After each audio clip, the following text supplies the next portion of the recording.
Hello, my name is Georgina Rose, and welcome back to the Darling YouTube channel. On this channel, we discuss everything related to magic, mysticism, the occult, and everything on the fringe of esoterica. And welcome back to another video. This video is part of my Occult 101 series. My Occult 101 series has been running as long as this channel has been running. It is my flagship series, and it's basically a beginner introduction to more complex occult-related topics, where I start at the basics and then give you information to springboard off into more research. And in this video, I'm talking about something that is neglected in the modern occult world, which is a travesty because it was so important in antiquity, specifically within pagan religions. And that would be the role of the sacred hearth and the magical practices related to this, which I will be calling hearth magic. Because in the modern world, we don't even use the word hearth. Like, the word literally feels outdated to modern sensibilities, but the sacred heart is perennially true. And for us mystics, especially those who walk a pagan-related path, understanding the metaphysical power of the hearth is vital because it was so tied in with ancient pagan religious practices. So I'm going to start talking about that in just a minute. But before I get into the main content of the video, I do want to add that I was sent these bracelets. Well, it's technically one bracelet multi-pack. They sell them in packs of 3. From OTTER Spirit. OTTER Spirit is a jewelry brand that do these sort of crystal type pieces of jewelry, specifically these bracelets. These bracelets are really popular. I'm sure you guys have seen this style before. And what I like is, even though they come all together, they are 3 separate bands, so you could wear them separately or together. The crystals are specifically chosen to represent different zodiac signs. This whole collection represents Cancer. I am a Cancer, so it made sense for me to go with the one that represents my sign. And you can go on their website. I have a code, OTTERFAMILY, OTTERFAMILY, where you'll get 20% off by using that code. And yeah, I really like these. The only thing that I would say I don't like is they're a little bit big on my wrist, but I am also a very petite woman, so a lot of bracelets are too big on me. So if you're not a petite woman, that shouldn't be an issue. They are stretchy, so they should fit multiple wrist sizes. And overall, I would say I quite like them. I'm new to this style of jewelry, but I think they're super cool. So now I'll get into the main content of this video. So first I must begin with defining the word hearth. So hearth is often seen as interchangeable with the idea of home. But in the modern world, we don't even really think of home as we used to, right? We've kind of made things about houses, not homes. We forget that what the home is it's our home base. It's where we come back to, and it is the center of our lives. It's where we sleep, it's where we eat, it's where we collect. And on a metaphysical sense, that is a powerful thing because that is where you are always returning. And within the hearth, there is the sacred flame. In specifically Irish pagan traditions, the idea of tending the flame, specifically in reference to the hearth goddess Brigid, isn't considered incredibly important. Fire is a powerful element. Fire is a masculine element that represents will, force, direction, propulsion, energy, and creation itself. And what is the home but the place we go back to be reignited with that flame, to then go forth into the world with that power of fire. And so within the hearth, it is very important to tend the flame. This in many ancient cultures was literal. There was a literal fire or candle in the home that was constantly lit. Now, of course, in modern dwellings, that is against most fire codes, but there are ways to work around it by using things like LED candles or just generally having complicated fire safety procedures. But having something that represents that is incredibly important because it will represent the sacred flame of the gods in your life and in your home. And within our homes, there are metaphysical energies because, as we understand, there are spiritual energies everywhere. In truth, everything is spiritual, right? At the end of all traditions, there is the idea of oneness, the idea that all is connected, all is unified. Now, this could be an emanation framework or a monotheistic framework. It could be in many, many ways. This exists through monotheism and polytheism. But the idea that everything is linked is quite universal. And so what does that mean? Our home has a metaphysical current to it. And there are several ways that this metaphysical current of the home and the hearth comes into being. And when you understand the magic of the hearth, it is first important to understand, what are you working with? So to begin, there are, of course, general egregores of the area you live in. So an egregore is a term from modern chaos magic traditions that refers to a lot of thought being put towards one thing to the point where it becomes its own being. So basically, we understand that humans have will, right? A force within us that propels us forward and that unites us with the gods. So with will, we are able to make things happen. This is how magic works. Magic is the art of using your will to make change in the world. And so if everyone has their will pointed towards the same thing, that is more powerful than an individual's will, right? Like how an individual's will can get you out of, say, addiction or get you a new job. Imagine what that can do if you combine millions of peoples together. And when they all come together, they merge and become a thought form, which eventually becomes an egregore. And by the time it is at the egregore stage, it is autonomous and essentially a spiritual being in its own right. And every city and town has an egregore to it. The ones in cities are just a lot more obvious. So you're working with the egregore of your region. That is why people often say different cities have different vibes. Because wherever you live, you are actually kind of connected to that place by interfacing with that egregore as you go throughout your life. That is what those vibes are, right? You're interfacing with a whole spirit. Your city itself has a spirit to it. Now, there are also astrocartography things with every location, and this is one that's not discussed a lot, but basically, as we know, astrology is a way of using the stars to understand the world. And most people understand astrology through the framework of the natal chart.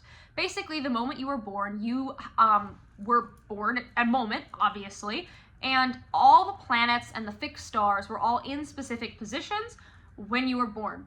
And so by basically taking a snapshot of the positions of the stars when you were born, you can see someone's fate and course of their life. So there's always that to it, but there's also more to astrology. There are many forms of astrology that are not just birth time, right? Astrology can be used to answer questions. It can be used to predict financial trends, and it also has a lot to do with locations.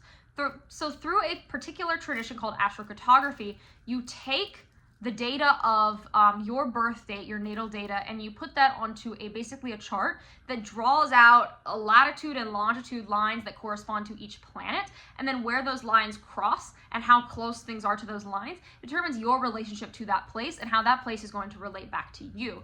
So one thing you can do to understand also about the Hearth is to take your natal data, put it into an astrocartography calculator, and see what is near where you live.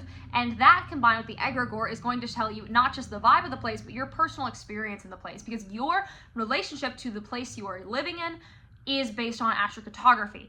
I noticed when I looked at my astrocartography chart, I noticed that specific events that I associate with specific places were almost always like right near one of the lines. And then I was thinking, oh, that event kind of does relate to what that planet rules. So that can give you a lot of data. As well, in your Hearth, there is also the connection with the local spirits. So now we've understood the place as an egregore, we need to consider what is living in the place. And everywhere you go, there are local spirits. There are spirits of the rivers, there are spirits of the trees, there are local types of spirits, right? Like the idea of fae and jinn. Now, of course, these spirits can exist everywhere. They are, of course, most associated with specific regions. And if you want to get into a massive argument in the comments, are fae and jinn the same thing? Have fun going at it. I'll have fun reading it. So there's certain spirits that are just going to be associated with where you are. And as well, ancestral spirits are kind of sometimes in this category. Basically, if people who have died in a place, right, when you die, you leave this world. And when enough people die, they become kind of like a collective ancestor body, kind of similar to the idea of the egregore, right? Like there's after death, there is the individual ancestor that you can, of course, pray to and invoke and whatnot, and that would be like your literal deceased loved ones. And then there are like the collective ancestry. There's a lot of really interesting invocations in some ceremonial magic traditions where you will like mass invoke your collective ancestry as a rite of protection. And so those spirits are also going to color your area. And you can actually develop really profound relationships with local spirits. Like I know some people who live out at the beach like have a very strong relationship to the spirits of the water. While this may sound weird to modern minds, why would I ever leave an offering or have a relationship with a spirit that's not a god? That doesn't make any sense to me. You may be thinking that, but that is not true. In ancient paganism, the relationship to the local spirits was very, very important. That is why paganism is often called a earth-based religion or earth-based spirituality, because it's about that relationship to the earth and the spirits of the earth itself. So having those local spirit relationships is going to really benefit you. Now I'd like to talk about the next type of spirit that's going to relate to the Hearth, and that would be your house spirit. So there are different terms for these depending on the folkloric and regional tradition, but there's generally an idea that within our homes there are specific spirits. Now, most people, when they hear that, are going to think of like the ghost that shows up at your house sometimes and knocks your books over and annoys you. Now, that's not what I'm talking about, though. That will come in to, like, if you say, let's go through a hypothetical. Let's say in your house you have a ghost and they like messing up your things, or You have a spirit, you might not even know if they're a ghost or not, but they just love to screw things up. That is going to affect the spiritual vibe of your hearth. That is going to affect your hearth magic, but it's not like a spirit of the home. And the way to deal with that is just purification and banishing, and at most exorcism. Like, get them out. They're not meant to be there. Whereas house spirits kind of are meant to be there. House spirits are not like people who have died there. They're just kind of like a different type of local spirit, very similar to land spirits in their quality, but they relate to the themes of the hearth. And a lot of people who have spirits in their homes that they start noticing are there often develop a positive relationship with them and leave them offerings and sort of make a peace with them. I believe when a lot of people tell their ghost stories where they talk about how they have like a helpful ghost or a friendly ghost or whatever, they're not really talking about actual ghosts. They're talking about house spirits that they're mistaking for ghosts, because when it comes to the normies, they think everything is a ghost or a demon, and only some things are ghosts or demons, though they are very, very real. Now, once we get inside the hearth, once we're actually discussing like the hearth itself, I do think it is very important to discuss the role of hearth goddesses. So when people think of hearth magic, they immediately think of two spirits: Brigid from the Celtic Isles and Vesta or Hestia from the Hellenic world. These are the two most famous hearth goddesses, and specifically Brigid has had a big resurgence in modern neo-pagan traditions. People are really, really interested in Brigid, specifically people with that Celtic ancestry, because Brigid is a very interesting one because she was an ancient pagan goddess, and when Christianity took over Ireland, she was turned into a saint. So her spirit was basically brought into Christianity. Now, she was attached to like a real person who lived, but let's be real, it's the same spirit because a lot of the prayers are like near identical. All the epithets are the same. Like, come on, guys. Even the symbol's the same, like that Brigid cross, like, come on. So there's that spirit that's like the most famous. And with Brigid, there are a lot of ideas about fire. And so she really beautifully, when people read her myths and start understanding her, it connects how the hearth and the element of fire are heavily, heavily linked, because she is related to both of these things. So I think she is definitely worth considering and developing a relationship with.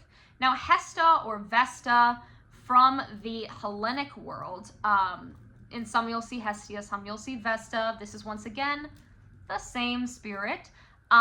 Was vital in the ancient Hellenic world.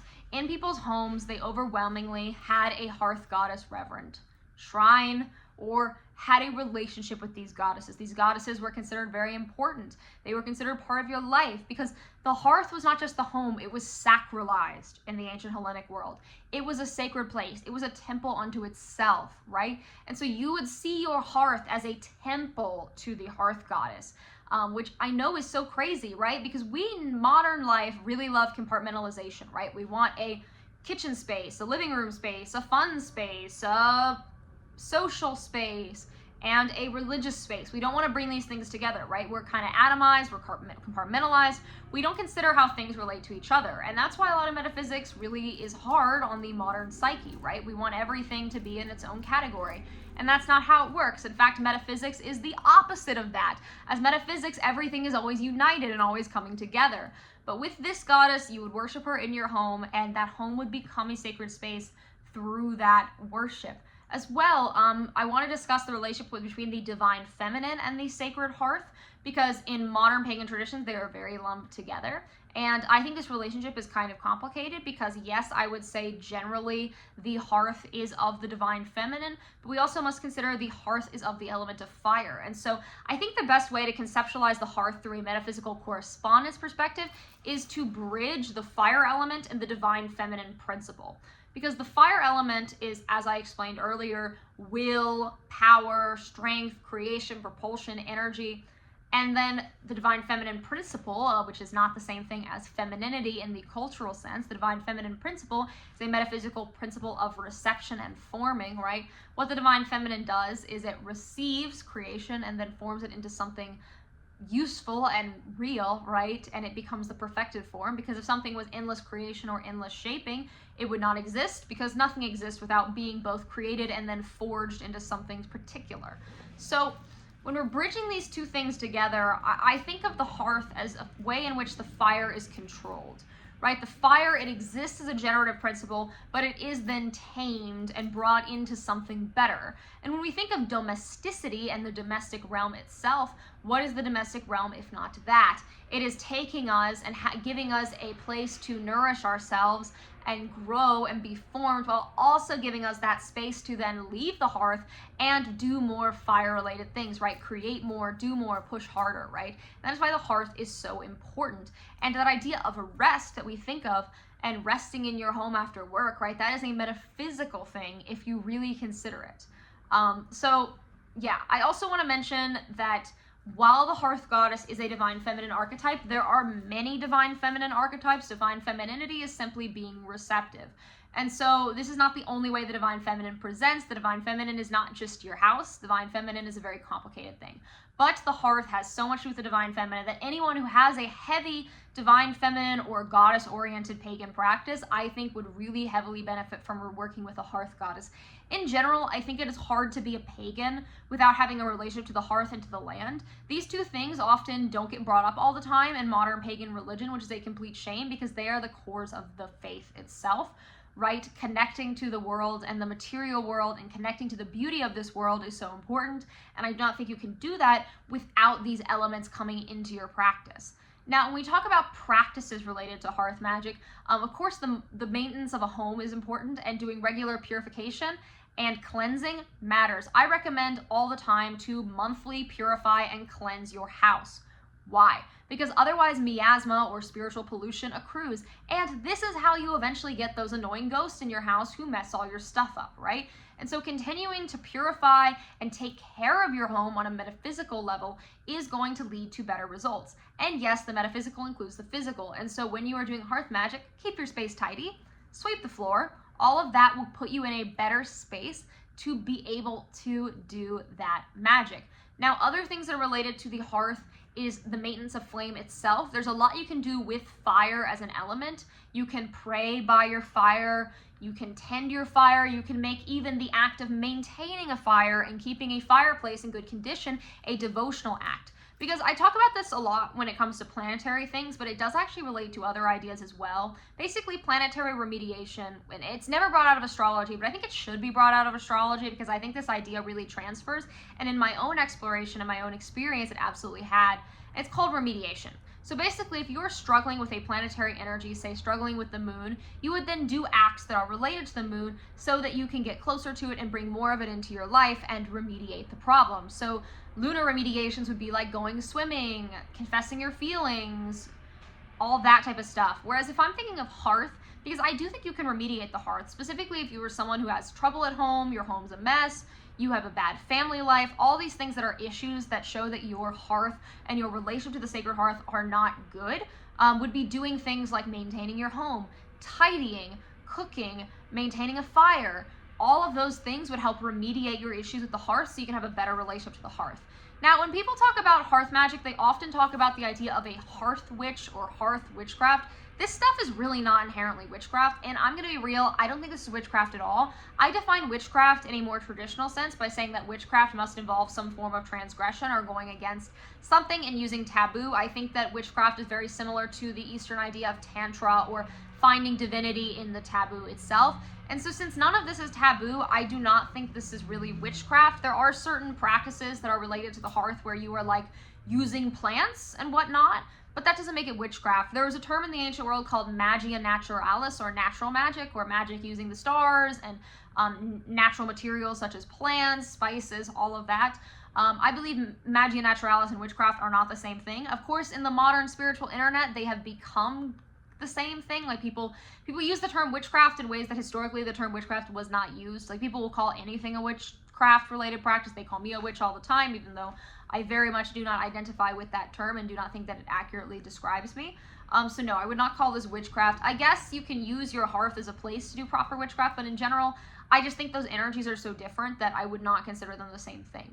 Now, there are other practices that get thrown in with hearth magic that are adjacent, but I don't know, they kind of overlap in ways, but I wouldn't say they're wholly the same. That would specifically be things like green magic or plant magic or using herbs in your magical practice, or practices like kitchen magic, which is basically where you cook and use corresponding ingredients and bless your food, and then when you consume the food, you sort of take in those blessings in a very literal sense. Both of these things can be incorporated into Hearth Magic, but I do not believe they are the same thing. I think anyone who takes this tradition far enough will definitely get into that stuff. I think that they make sense because they are things so associated with the home and things that are kind of similar skill sets, but not exactly the same thing. Now, my final advice for hearth-related subjects is to begin with reframing your mind. So we don't see our homes as a hearth. We really don't. Especially people who say live alone or live in a studio. If you live alone and live in a studio, you can still have a sacred hearth. You still have a home, right? And so you need to understand that your living space is not just like a place where you sleep, right? It is a metaphysical center. It is a place that you come back to. And for that reason, it should be sacralized. It should be turned into something sacred. And so by shifting that mindset, you'll understand the hearth more and have more of an appreciation for it. I think a lot of people do not appreciate these type of magical practices because they're just not as flashy as things like cursing or demons or jinn or any of the stuff people get really excited about. But that doesn't mean it's less powerful or less important. And so consider that your hearth has a lot of magical potential, and that when you have that good relationship, you will relate to every other god better. And in general, I think it will just make you a bit happier. I notice when I'm doing hearth practices, I feel a lot more content, and honestly, I tend to just take better care of my space. I tend to make my space nicer, and when people come over, they like it more. So I really think incorporating the hearth is really valuable. This is something that kind of transcends traditions. If you were, say, a Christian, I know there are some Christians who watch this. Don't worry, I'm not telling you're a preacher. You could work with the Saint Bridget, since she has a saint parallel that's literally the same spirit. That's like the easiest thing in the world. Or you could just see your hearth as some sort of devotion to God. I think that would be legitimate too. But within paganism, it's very obvious how we'd incorporate this, and there's so much like in historic literature about pagan religions that talks about the hearth that there's like endless resources. And honestly, I would love if this stuff would become more popular. I think that it's so valuable, and it's tragic that people don't tend to care that much about the hearth when the hearth is a place we spend so much of our lives. A good domestic life will make your whole life quality better. So one last thing that I would like to say is I'm doing a group trip to Greece with Trova Trip, so we will be going to see Greece, we're going to the beaches, we'll be seeing some historic sites, and really taking in the beauty of that country, a country that has so much ties to metaphysics and to paganism. And so if you want to sign up for that trip, there's a big discount. Go to the link below and I'll see you there. If you like this video, you can support me on Patreon under .darling, D-A-A-T darling. I am also on every platform under the sun under that same username. And if you join the Patreon, you get a bonus video every month. And if you're a high enough tier, you will get mentorship with me. It's really exciting stuff. And yeah, I'm so glad you guys watched. I'll see you in the next one. Please like, comment, subscribe, and ring the bell. And if you subscribe for 93 days, you will meet your holy guardian angel, and you'll never need to know what a hearth is again. All right, bye!